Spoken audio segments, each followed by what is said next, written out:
গিন্নি, ও গিন্নি, কোথায় গেলে শুনি? কি হয়েছে তোমার? এই সন্ধেবেলা চেঁচিয়ে বাড়ি মাথায় তুললে কেন? শান্তিতে বসে যে একটু গল্প করব, তোমার জন্য সে উপায়ও নেই। তোমার শখ দেখে বাঁচি নে গিন্নি। এই সন্ধেবেলায় গল্প করা হচ্ছে বলি, ঘরে যে আলো দেওয়া হয়নি সে খেয়াল কি আছে? তুমিও তো একটু দিতে পারো বাপু। সব কাজ যে আমাকেই করতে হবে তার কি কোনো কথা আছে?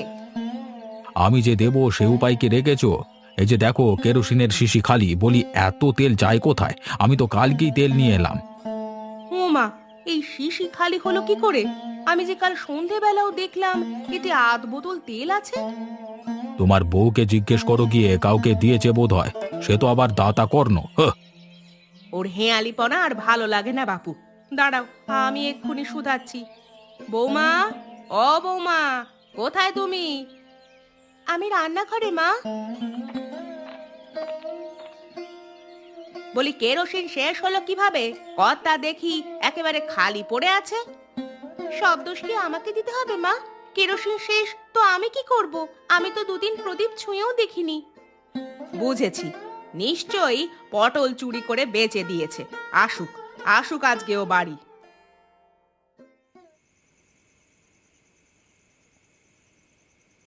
বলি, আর কতক্ষণ লাগবে বৌমা? প্রকাশ সেই কখন থেকে এসে বসে আছে। ওকে রাতের খাবার কি কাল সকালে দিবে? আমাকে আপনি একটু সাহায্য করতে পারেন তো মা? এক হাতে আর কত করব?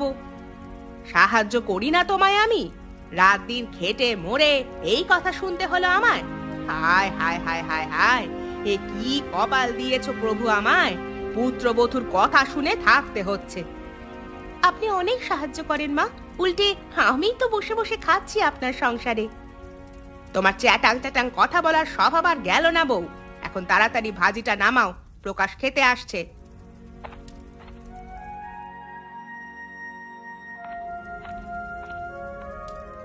তোমার রান্না কতদূর হলো বউ? খুব খিদে পেয়ে গেছে। রান্না প্রায় শেষ আমার। এসো, বসে যাও। মা বাবাকে বলো চলে আসতে।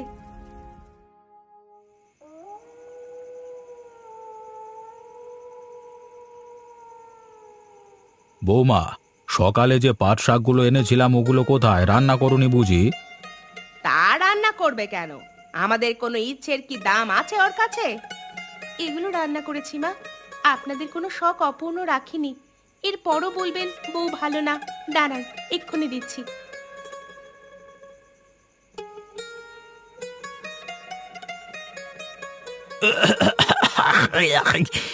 কি রান্না করেছো বউ? কেমন জানি গন্ধ গন্ধ করছে। ওগো, কি হলো তোমার? ভীষণ খেলে নাকি? গন্ধ করছে? কই দেখি দেখি দেখি। এহে, মুখেই দেওয়া যাচ্ছে না। কেমন জানি কেরোসিন কেরোসিন গন্ধ বেরোচ্ছে শাক থেকে। ও আচ্ছা, এবার বুঝেছি। আমার কেরোসিন কোথায় গেছে বৌমা? তুমি তাহলে ওটা শাকে দিয়েছো? হায় বিধাতা, আমি যে খেয়ালই করিনি। অন্ধকারে কি দিতে গিয়ে কি দিয়ে ফেলেছি নিজেই জানি না। এরকমই করবে। পরের বাড়ির মেয়ে বলে কথা। কবে যে বিষ খাইয়ে আমায় মেরে ফেলো সে চিন্তায় আছি। এত পরের বাড়ি করবেন না তো মা। সারাদিন বসে বসে পান সুপারি খান। আমায় একটু সাহায্য করলেও তো হতো। একা একা আমি কদিন সামলাবো? দেখলি প্রকাশ, দেখলি? তোর বউ আজকে কাজ করতে বলে আমায়।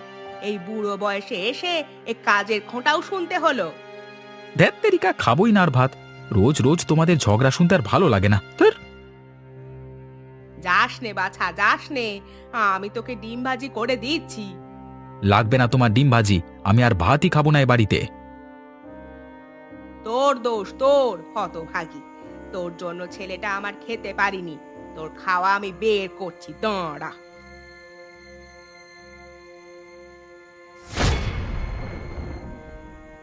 আমার খাবার বন্ধ করবে না? কাল সকালে হাঁড়ি চাপাবো না। দেখবো তখন গুষ্টি শুদ্ধ কি খেয়ে থাকো।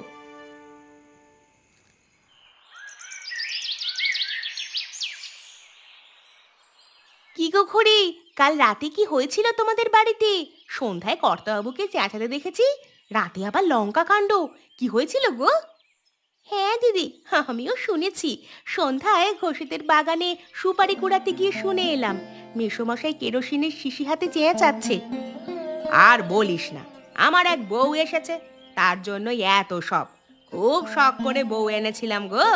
ভেবেছিলাম এই বউ হবে গাঁয়ের সবার ওপরে, কিন্তু সে আসার গুড়ে বালি। আমি আগেই জানতাম এমন হবে। তা বউ কি করেছে তা খুলে বলো তো। কাল রাতে বৌমা আমার কেরোসিন দিয়ে পাট শাক রান্না করেছে। তাকে শুধালে সে বলে অন্ধকারে নাকি দেখতে পায়নি। ছ্যা ছ্যা ছ্যা ছ্যা ছ্যা, কেরোসিনের গন্ধ শুকেও বুঝতে পারেনি? কেমন বউ ও! শুধু রূপ থাকলে হয় না গো দিদি, গুণও থাকতে হয়। অনেক তো বলেছিলে আমাদের গাঁয়ের এই এক বউ যার কোনো তুলনা হয় না। এখন দেখলে তার কাণ্ড। আরে আরে তখন কি আর জানতাম বউ আমার এমন হবে? আর গাঁয়ে তো প্রকাশের সমান অন্য কেউ নেই যে বিয়ে করে বউ নিয়ে আসবে। তাহলে না আমি জয়ার চোখে আঙুল দিয়ে দেখিয়ে দিতাম বউকে এমন হতে হয়। তা বটে, আমাদের এই ছোট গায়ে 5 বছরে কোনো বউ বসবে কিনা কে জানে। জয়াই আমাদের একমাত্র বউ। সেই বউকে একটু গোছানো হতে হয় বুঝলে মা। কিন্তু জয়াকে আমি সে কথা হাজারবার বলেও বুঝাতে পারলাম না। সে থাকে নিজের মতো। কি করবে বলো, ও তো ছোট মানুষ। একটা দুটো ছেলে পুলে তখন দেখবে সংসারী হবে। হবে না রে মা, সে আর হবে না। এই বউ আমার এমন অবুঝি থাকবে। দিদি, এই কথা তো আর গোপন রাখা যায় না, এখনই গায়ের সবাইকে বলতে হবে। হ্যাঁ রে, তুই তাই কর। আমি ওদিকে জয়ার কাছে যাই, ওকেও যে বলতে হবে। কি রে, কি গুজর গুজর ফুসুর ফুসুর করছিস দুবনে? ও কিছু নয় খুড়ি, আমাদের এবার উঠতে হবে। মা বলেছিল ঘুটে কুড়াতে হবে। বেশ, যা তবে, আমি আর একটু রোদ পোয়াবো।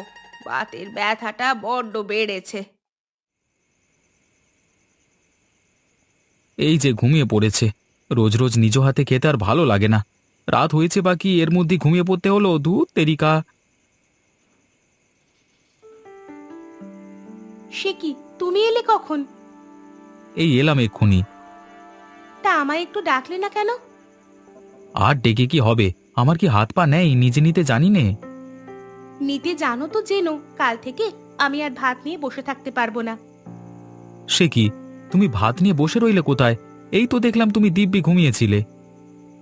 তা তো দেখবেই, আমি কখন ঘুমাই কখন বিশ্রাম নিই সেগুলোই দেখবে।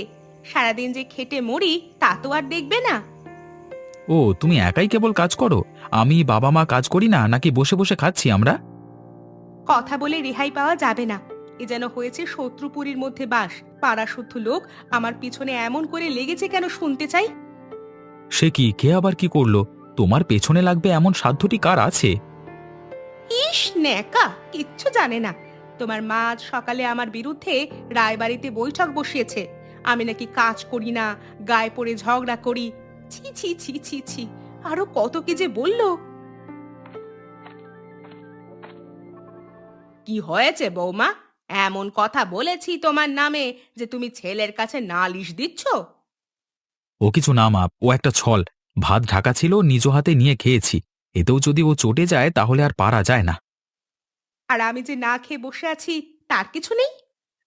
না খেয়ে আছো তো কি হয়েছে? আমিও তোমার শ্বশুরের জন্য না খেয়ে অনেক রাত পার করেছি। এর জন্য রাম রাবণের যুদ্ধ বাঁধাইনি।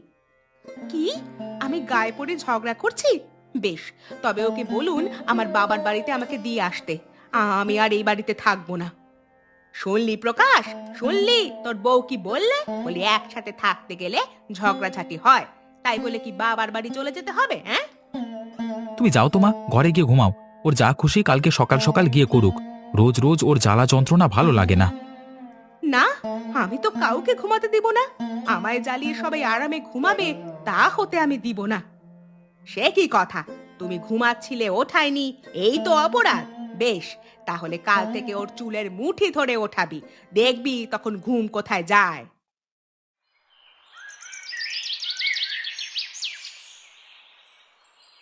কি মুখোরা মেয়ে রে বাবা! ও বলে কি না আমরা নাকি ওকে নিয়ে বৈঠক করি। শুধু কি তাই, আরো কত কি বললো। আমাদের ঘুমাতে দিবে না, বাপের বাড়িতে রেখে আসতে, হ্যান ত্যান।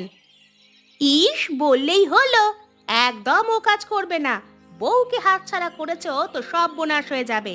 বরং তোমার কাছে রেখে ওর ঝাল মিটাও, আর আমরা তো আছি। তা মন্দ বলিসনি, কিন্তু প্রকাশের জন্য কিচ্ছু বলাও যায় না। কিছু বললেই ও বউয়ের পক্ষ নিয়ে কথা বলে। এক কাজ করো খুড়ি, কদিনের জন্য প্রকাশকে দূরে কোথাও পাঠিয়ে দাও, তারপর একা পেয়ে বউটাকে ইচ্ছে মতো খাটিয়ে নিও। হ্যাঁ গো, তাহলে ভয়ও পাবে, কথাও মানবে। তা বেশ বলেছিস। আমি আজই হারু দাদাকে চিঠি লিখছি, তিনি যেন প্রকাশকে চাকরি দিয়ে তার কাছে নিয়ে যায়। তাই করো, বেশি সময় নষ্ট যেন না হয়। যত দিন যাবে বউয়ের মাথা ততই বিগড়াবে। তাই হবে বাপু, আমি এখনই তোর খুড়োকে পোস্ট অফিসে পাঠাচ্ছি। কেমন দিলাম দিদি? একেবারে জায়গা মতো দিয়েছি। বেশ হয়েছে, এখন দাদাকে চিঠি লিখে প্রকাশকে বাড়ি থেকে বের করবে। তখন যে বউ শাশুড়ি ঝগড়াটা লাগবে না গো দিদি, ভাবতেই খুশি লাগছে। শুন, খুড়িমার কানে আরো কুমন্ত্রণা দিতে হবে। যত রগর দিব ততই ঝগড়া জমবে। সে তুমি পারবে, আর আমি গিয়ে বউয়ের কানে লাগিয়ে আসবো। হ্যাঁ রে, বউটাকে একটু সাহায্য করতে হবে, না হলে খুড়িমার সাথেও পারবে না। যা দজ্জাল মহিলা উনি। আমরা তো আছি সেজন্য, যেখানেই অসহায় দেখবো সেখানেই ঝাঁপিয়ে পড়বো। চল এবার ওপাড়ায় গিয়ে দেখে আসি, রমা পিসি নাকি তার জায়ের সাথে ঝগড়া লাগিয়েছে। ঝামেলার এখনো যদি কিছু অবশিষ্ট থাকে আরো বাঁধিয়ে দিয়ে আসা যাবে। তাই চলো দিদি, তাই চলো।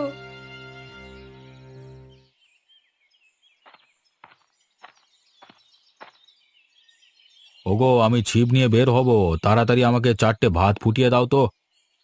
রোজ রোজ ছিপ নিয়ে কি করো বলো তো? একটা মাছও তো আনতে পারো না। সে আনবো গিন্নি, একদিন দেখবে মস্ত বড় মাছ নিয়ে আসবো। আমি চার বানাতে যাচ্ছি, এই ফাঁকে আমার খাবারের বন্দোবস্ত করো।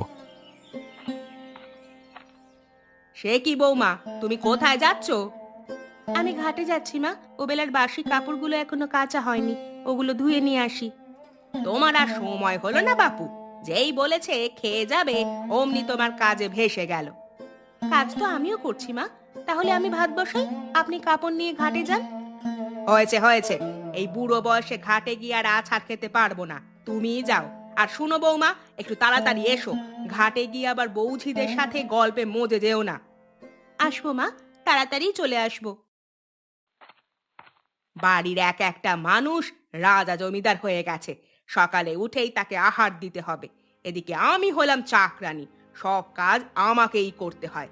ওদিকে একটা বউ এনেছি, তাকে দিয়ে যদি একটা কাজ হতো। সব আমার পোড়া কপাল। কি গো গিন্নি, তোমার রান্না কদ্দূর হলো? খাবার বেড়ে দাও। কে বলতো গেলে, এর মধ্যেই খাবার হয়ে যাবে? এখনো ভাত হয়নি। সে কি, তোমরা এতক্ষণ বসে বসে কি করলে তাহলে? হয় আমি একদিকে বেরিয়ে যাই, না হয় বাপু এর একটা বিহিত করো। সেই সকাল থেকে ঘোরপাক দিয়ে দিয়ে বেড়াচ্ছে, কতবার বললাম ও বউ একটু ভাত চড়িয়ে দাও, ও গো যা হয় দুটো রাঁধো, তার হাতে পায়ে ধরতে কেবল বাকি। কার কথা কে শোনে? এই বেলা দুপুরের সময় রানী এলেন নে, একটু পরে গেলে হতো না বউ? মাইনে করা দাসী তো নই, আমি যখন পারবো রান্না চড়াবো। সকাল থেকে আমি কি বসে আছি নাকি? এত খাটুনি সেরে আবার 8টার মধ্যে ভাত দিতে হবে? আমি ওসব পারবো না, যা না চলবে সে রান্না করে খাক গিয়ে। এটাই তো বাকি ছিল, ছেলের বউ থাকতে নিজে রেঁধে খেতে হবে। ওগো, ওগো, ওর সাথে তুমি পেরে উঠবে না। কাল রাতের ভাত আছে, আমি সেই ভাতই দিচ্ছি, যা হয় মুখে পুড়ে বিদে হও।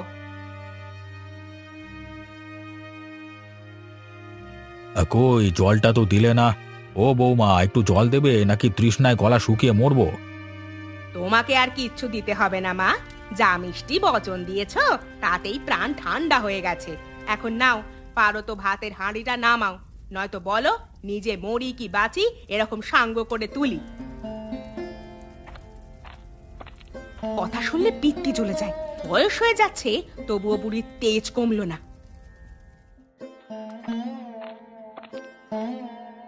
মা, ও মা, কোথায় গেলে? দেখে যাও, মামা চিঠি পাঠিয়েছে।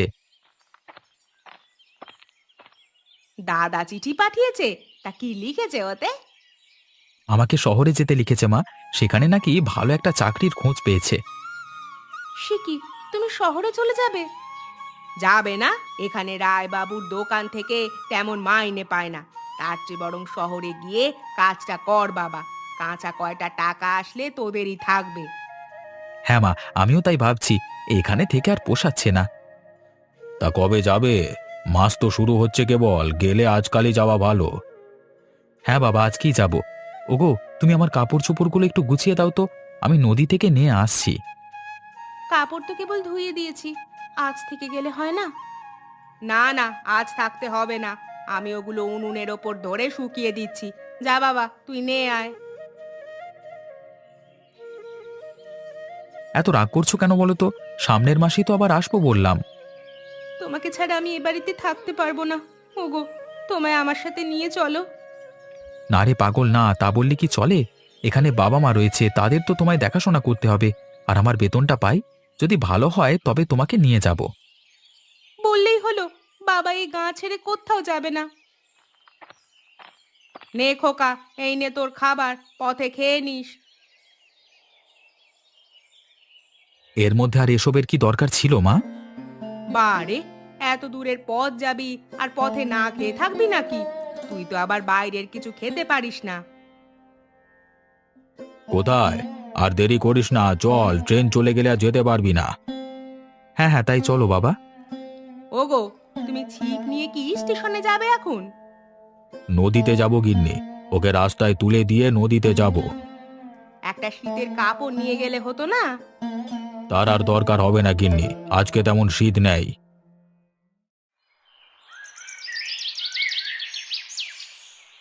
বৌমা, যাও, রান্নাটা চাপিয়ে দাও। আমি কটা কুমড়ো ফুল নিয়ে আসি। কুমড়ো ফুল কেন মা? ওটা দিয়ে বড়া করব। রাতে আর তেমন কিছু করব না। পোকা চলে গেছে, মনটা বড্ড খারাপ লাগছে। আমার মন বলছে বাবা মাছ নিয়ে আসবে মা, ওগুলো রান্না করলে আর বড়ার কি দরকার। রাখো তো বৌমা, উনি আনবেন মাছ। সেই বিয়ের পর থেকে দেখছি নিত্য ছিপ নিয়ে যাচ্ছে, কোনোদিন একটা পুঁটিও আনতে দেখিনি। গিন্নি, ও গিন্নি, কোথায় গেলে? দেখো কি নিয়ে এসেছি। সে কি, তুমি মাছ পেয়েছো? এখনই যে সে কথাই বলছিলাম। দেখলেন মা, আমি বলেছিলাম না বাবা মাছ আনবে। নাও বৌমা, মাছটা নিয়ে কুটতে বসো। আর তুমি স্নান করে এসো গিয়ে, আমি ভাত দিচ্ছি বেড়ে।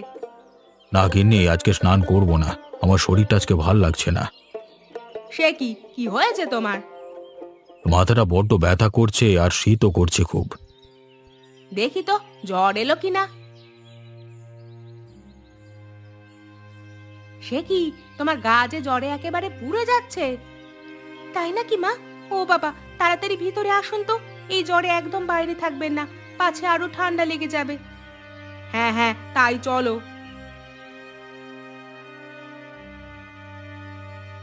ওগো, কি হয়েছে তোমার? তুমি কথা বলছো না কেন? আমাকে ডেকো না গিন্নি, আমার মাথা ফেটে যাচ্ছে ব্যথায়। ওর জ্বর তো অনেক বেড়েছে। সামনে পুরো রাত পড়ে আছে মা, এর মধ্যে যদি শরীর আরো খারাপ হয় তবে কোথায় যাব? প্রকাশেরও যাওয়ার আর সময় হলো না। হায় বিধাতা, এখন আমি কি করব? এখন আর সে কথা বলে লাভ নেই মা, আমাদের উচিত বাবার চিকিৎসা করা। কিন্তু সেজন্য তো নিবারণ ডাক্তারের বাড়িতে যেতে হবে, সেও আবার নদী পার হয়ে। কাকে পাঠাবো ওখানে? আশেপাশে যে কেউ নেই যে ওকে পাঠাবো। আমি যাচ্ছি মা। সে কি, তুমি যেতে পারবে এই রাতে? পারবো মা, আপনি বাবার কাছে থাকুন, আমি গিয়ে ডাক্তার মশাইকে নিয়ে আসছি।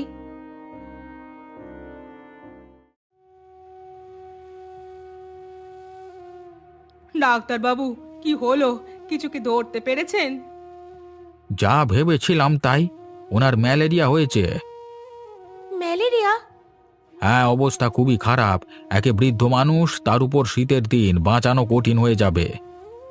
ওগো, এ কি শুনছি আমি? এখন তবে কি উপায় হবে? কোনো কি উপায় নেই বাবাকে সুস্থ করার? একটা উপায় আছে, কিন্তু সেজন্য শহরে যেতে হবে। শহরে কেন ডাক্তার বাবু? সেখান থেকে ওনার জন্য ভালো ওষুধ নিয়ে আসতে হবে, কিন্তু তার যা দাম তা কি আপনারা দিতে পারবেন? কত টাকা? 1000 টাকা। 1000 টাকা? এত টাকা যে হাতে নেই আমাদের কাছে।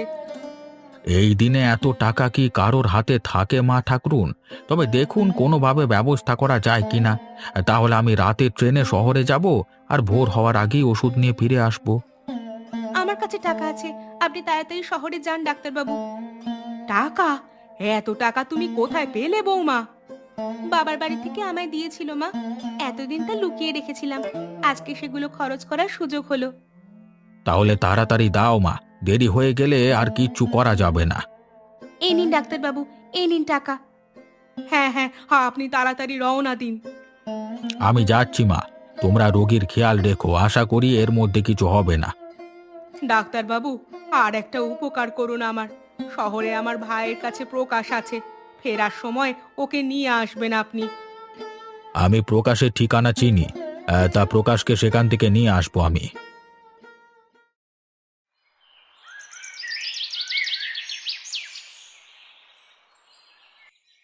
বৌমা, অ বৌমা। হ্যাঁ মা। সকাল তো হয়ে গেল, শেষ ট্রেনটাও চলে গেছে, ডাক্তার তো এলো না বৌমা। ওরা তো চলে আসার কথা, হয়তো আশেপাশেই আছে, এখনই চলে আসবে মা, আপনি চিন্তা করবেন না। মা, ও মা, কোথায় তোমরা? আমি চলে এসেছি। হয়তো হয়তো প্রকাশ এসেছে। প্রকাশ, তুই এসেছিস বাছা? হ্যাঁ মা, আমি চলে এসেছি।